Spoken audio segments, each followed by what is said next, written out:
What is up, bros and broettes? You know who it is, your one and only Maximus Pump, aka Pump Skywalker. And in today's videos, I'll talk about how to overcome being sick as a single person.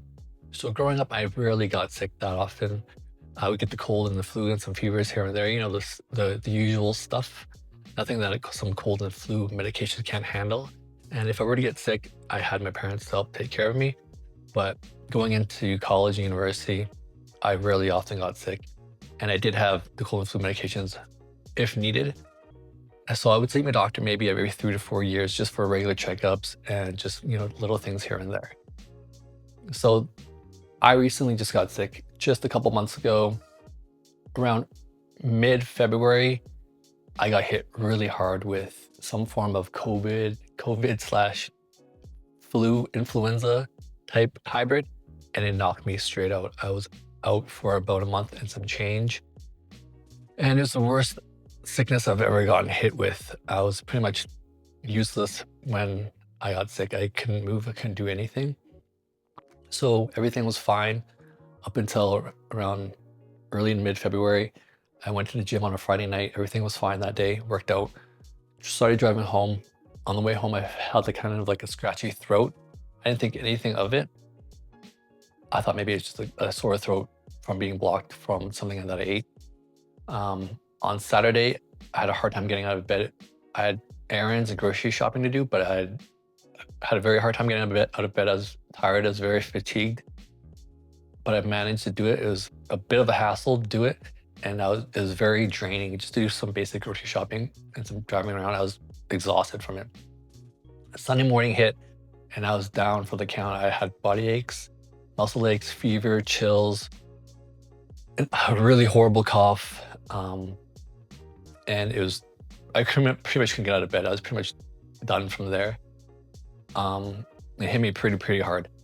And luckily I had ibuprofen on hand because I was getting headaches consistently previous, but it helped with some symptom relief. But I was getting headaches, really hard headaches as well. Now, from there on, I was pretty much out, useless for the whole month. I lost about over 15 to 18 pounds because I was 190, and by the end of it, I was 171. So I started losing weight very rapidly, very quick. So this was no joke. It was pretty serious. It almost required medical attention, but luckily I didn't get to that point. But the fact that it dragged on for over a month and a bit was, pretty concerning.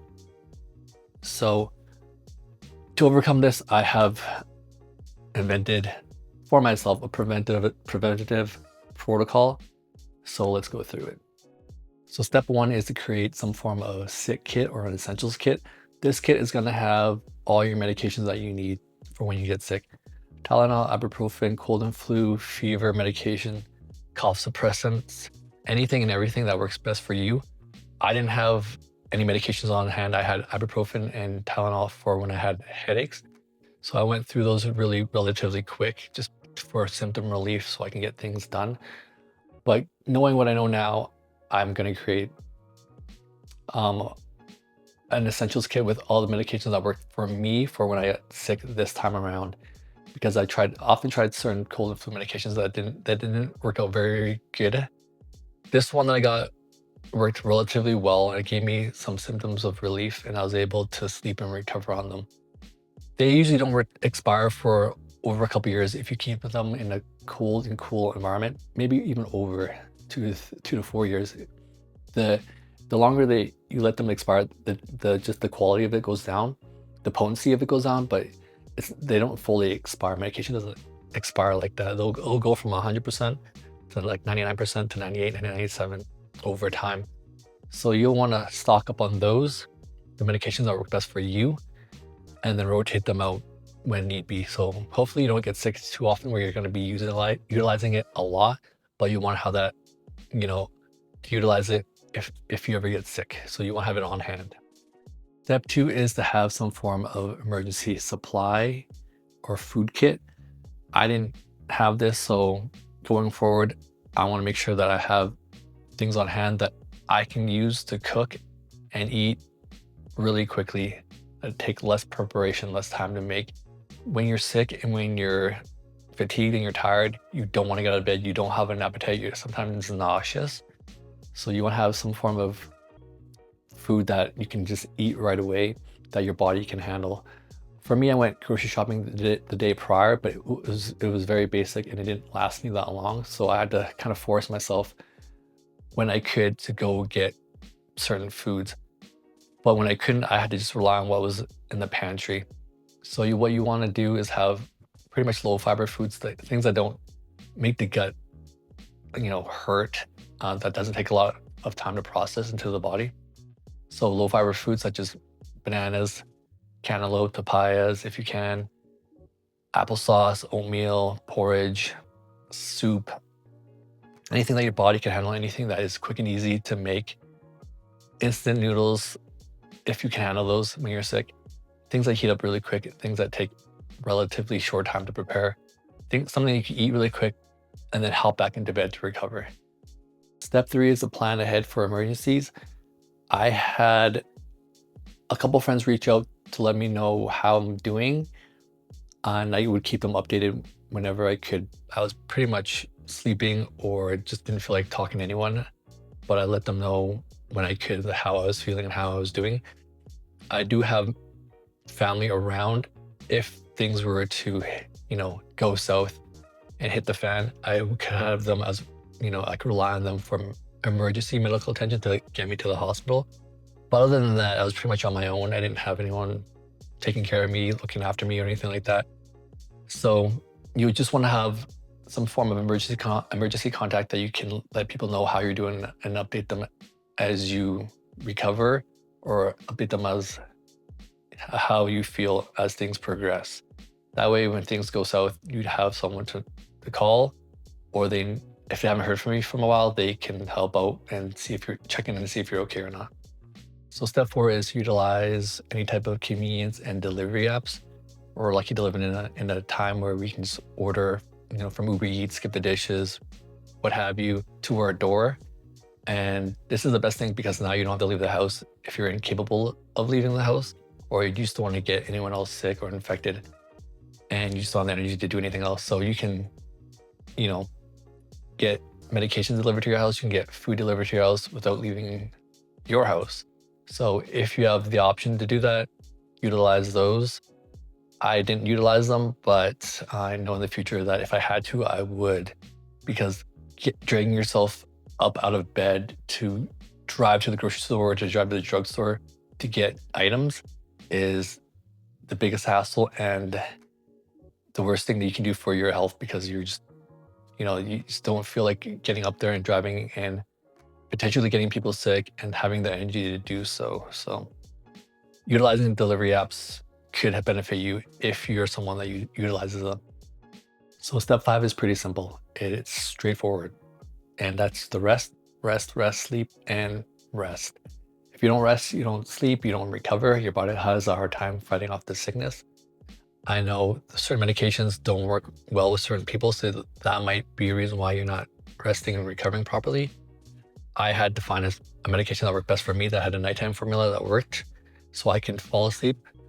If I didn't have that medication, I would have a hard time falling asleep because just the muscle aches and the headaches and the coughing prevented me from falling asleep. Every time I tried to sleep, my body would just react horribly and I would just be up, unable to sleep, restless for the whole time. So you want to make sure you have a good medication that works best for you. And I know some people, even though they're sick, they still want to get up and do certain things when they're sick. That might not be the best. You'll want to basically just shut out whatever you can, block whatever you can, and focus on sleep. For me, I just slept. I pretty much was never on my phone. I pretty much went incognito mode. I woke up, took medications, and went back straight to bed. I didn't really talk to anyone, I didn't do anything. I just tried to focus on sleeping. So that's when you're gonna be recovering the most, is when you're sleeping. So try to block out any noise that may prevent you from getting any sleep or certain things, and prioritize the recovery and sleep. And step 6 is to seek medical attention when needed. More often than times, people are self-reliant and self-sufficient on themselves. Other people aren't. So when you're sick and things are getting worse, you might think, oh, I just need to sleep more, I just need to recover more, it'll go away on its own. But it might be too late at that time if you let things progress too far in. And you need to know your body and you need to know the symptoms of if things persist or if things get worse, is that you should be seeking medical attention when that happens and not to be scared of going to the ER. I knew someone that was medically ill for a bit and they just kept prolonging their symptoms, saying, I gotta sleep more, I just gotta take more of this, I gotta rest more. And then those few days turned into a week, and that week turned into 2 weeks, until the point where that person couldn't do anything. He was pretty much immobile. Luckily enough, we got them to emergency and they got the medical care that they needed, but they waited way too long. They should have sought the emergency a week prior to.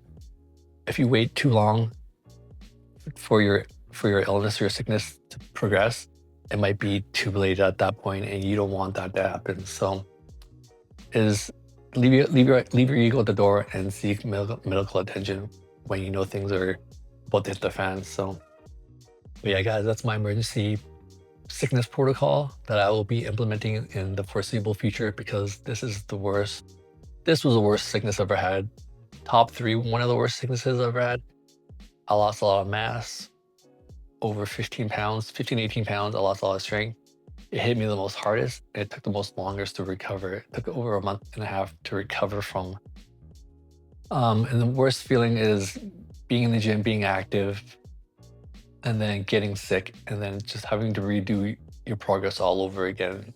So it's like basically doing something that took a lot of time to do, losing that progress, and then having to redo it all over again. And I don't want that to happen, so I'm going to take preventative measures for the upcoming years as time goes on.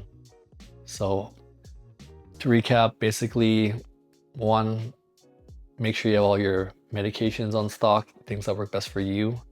2, have all the food in stock that you can utilize, heat up, quick to eat, easy to digest.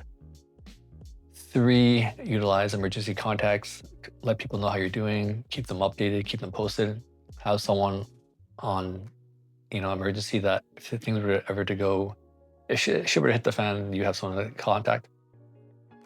4, rest, sleep, and recover. But yeah, that's all I have to say about this topic. I hope you guys don't get sick. I hope you guys stay healthy and safe. But if you do happen to get sick, hopefully you have this protocol in place where you can make things a lot more easier on yourself, and you can recover quickly and get back to the gym or your everyday activities. So that being said, thanks for watching. I'll see you guys in the next one.